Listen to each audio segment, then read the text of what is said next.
Bonjour à tous et bienvenue dans cette vidéo. Je suis Maëlys Motard, chef de projet chez Win.io et aujourd'hui je vais vous montrer comment faire vos premiers pas sur la plateforme Win.io.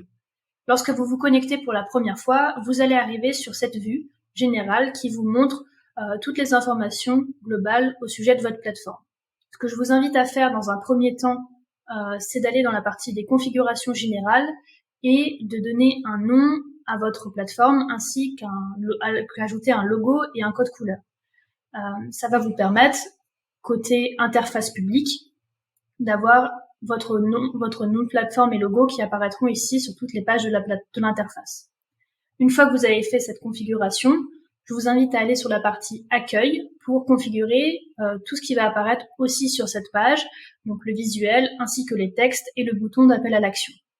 Lorsque vous avez fait ce paramétrage, vous pouvez, si vous souhaitez, inviter des personnes à rejoindre la plateforme en tant que collaborateurs en cliquant sur « Inviter des personnes ». Lorsque vous avez fait ces invitations, vous allez pouvoir créer votre premier programme en cliquant sur « Créer un programme ». Vous arrivez sur un guide qui va vous montrer les étapes à suivre pour configurer votre programme. Nous avons une vidéo dédiée à ce sujet, je vous invite à la regarder. Une fois que vous avez créé votre programme, vous allez pouvoir le retrouver ici dans la liste de vos programmes et à l'intérieur, vous arrivez au sein de votre programme sur différents menus, pareil, qui vont vous permettre de configurer et de piloter votre programme. Aujourd'hui, nous, on va vraiment se consacrer sur la partie configuration.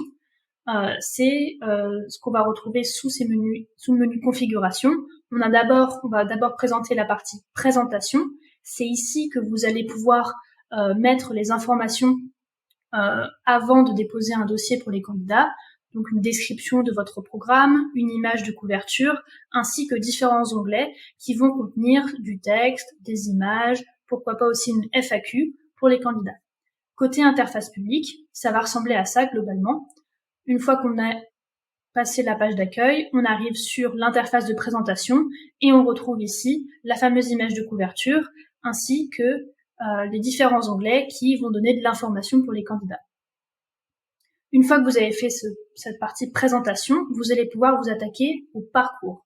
Le parcours de candidature est constitué de différentes étapes qui sont soit des étapes formulaires ou bien des étapes d'information où vous allez renseigner les informations et les questions auxquelles les candidats doivent répondre.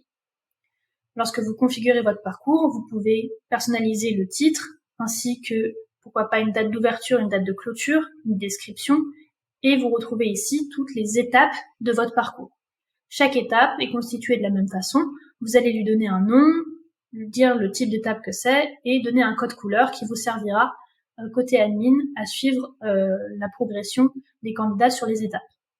Chaque étape a un formulaire qui lui est relié, et côté interface publique, voilà à quoi ça ressemble. Le parcours est présenté ici. Quand je clique sur le bouton, j'ai la description et les dates si j'en ai configuré. Et lorsque je rentre dans le parcours, je retrouve mes fameuses étapes qui sont ici, par exemple, des étapes formulaires. Pour la partie formulaire, justement, vous avez un menu qui est dédié à ça, formulaire, dans lequel vous allez retrouver tous les formulaires que vous allez créer. Dans chaque formulaire, vous avez ce que l'on appelle un form builder. Le form builder va vous permettre de construire votre formulaire.